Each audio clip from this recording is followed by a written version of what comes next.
झील के शांत पानी की सतह पर हल्की सी लहरें उठ रही थीं। बेला, जो हमेशा उत्साह से भरी रहती थी, अब गंभीर थी। यह पहला मौका था जब उसे इतनी महत्वपूर्ण और खतरनाक जिम्मेदारी सौंपी जा रही थी। वह झील के किनारे पर खड़ी होकर अपने दोस्तों की ओर देख रही थी। तुम्हें बस अपनी बुद्धि और तेजी का इस्तेमाल करना है बेला।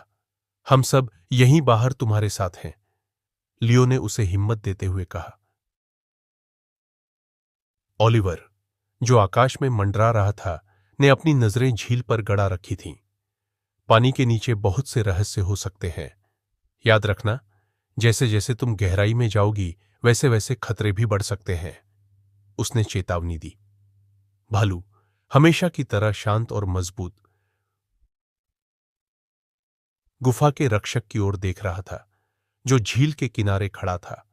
रक्षक की निगाहें झील पर टिकी हुई थीं, मानो वह बेला की परीक्षा का इंतजार कर रहा हो। मैं तैयार हूं, बेला ने गहरी सांस ली और बिना किसी हिचकिचाहट के झील में कूद गई।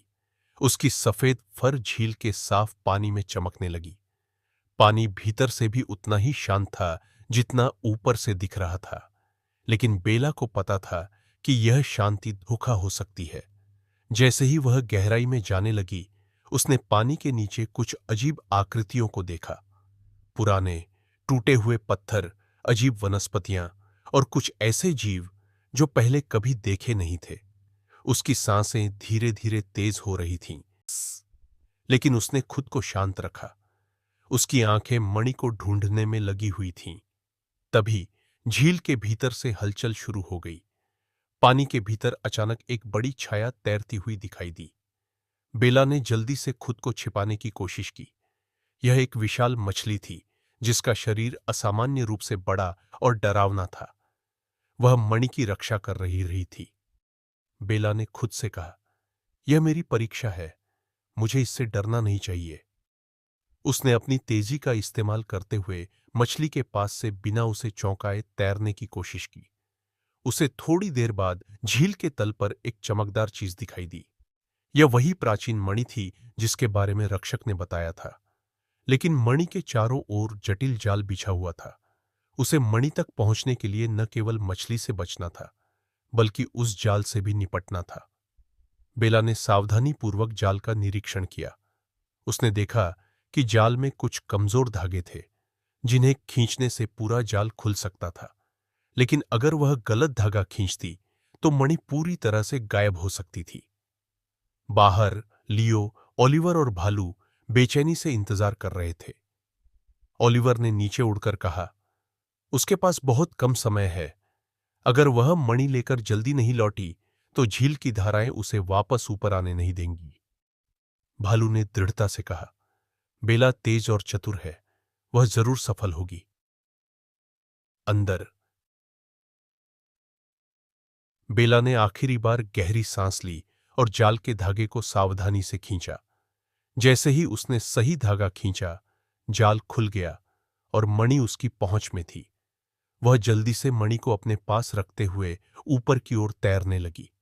लेकिन जैसे ही वह मणि के साथ वापस लौटने लगी, विशाल मछली ने उसे देख लिया। मछली तेजी से उसकी ओर बढ़ने लगी। बेला ने अपनी पूरी ताकत और तेजी का इस्तेमाल करते हुए मछली को चकमा दिया। वह सतह के करीब पहुंच रही थी, लेकिन मछली उसके बहुत करीब थी। अंत में जब वह लगभग बाहर पहुंच गई, भालू ने तुरंत झील के किनारे खड़े होकर जोर से दहाड़ लगाई। उसकी दहाड़ से मछली डर गई और वापस गहरे पानी में चली गई। बेला ने झील से बाहर छलांग लगाई और मणि को सुरक्षित बाहर लाने में सफल रही। लियो, ओलिवर और भालू ने राहत की सांस ली। गुफा का रक्षक, जिसने यह पूरी घटना देखी थी, आगे बढ़कर बोला, तुमने यह साबित कर दिया है कि तुम जंगल के सच्चे रक्षक हो। यह मणि अब तुम्हारी है। इसका सही इस्तेमाल करना, क्योंकि इसमें पूरे जंगल की शक्ति समाई हुई है। बेला ने थकी हुई लेकिन गर्वित मुस्कान के साथ मणि को लियो के हाथों में सौंप दिया। लियो ने उसे संभालते हुए कहा, अब हम इस मणि से जंगल की सुरक्षा को और मजबूत कर सकते हैं। ओलिवर ने गंभीरता से कहा, लेकिन हमें यह समझना होगा कि इस मणि का उपयोग बहुत सोच समझकर करना होगा। यह शक्ति जितनी बड़ी है, उसका दुरुपयोग भी उतना ही खतरनाक हो सकता है। भालू ने हंसते हुए कहा, लेकिन आज का दिन हमारी जीत का है। हमने मिलकर एक और चुनौती का सामना किया और सफल हुए। चारों दोस्तों ने एक बार फिर एक दूसरे की ओर देखा, यह जानते हुए कि आगे की यात्रा में और भी कठिनाइयां आएंगी।